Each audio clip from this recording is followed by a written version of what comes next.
انہو کانا فریقم من عبادی، انا کا معنی ہے شک نہیں کرنا، ہو کا معنی ہے وہ، کانا کا معنی ہے تھی، فریق جماعت، من عبادی میرے اپنے بندوں کی۔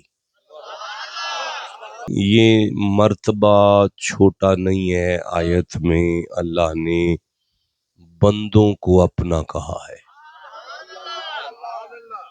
بہت مرتبہ ہے خدا بندے کو اپنا کہہ دے، یہ میرے اپنے ہیں۔ ساری دنیا تو کہتی ہے کہ اللہ ہمارا ہے، کمال تو یہ ہے کہ وہ اللہ کہہ دے کہ یہ میرے اپنوں کی جماعت ہے۔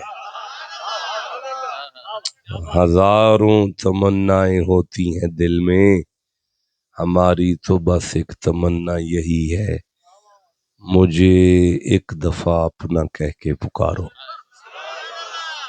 بس، اور دل میں کوئی بھی حسرت نہیں ہے۔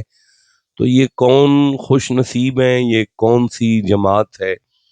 اللہ نے فرمایا یقولون، یہ اس طرح کہا کرتے تھے، ربنا، اے ہمارے پالنے والے، آمنا، ہم تیرے ماننے والے ہیں، فاغفر لنا، چل اگر ہم سے ہو ہی گئی ہے تو ہی معاف کر دے۔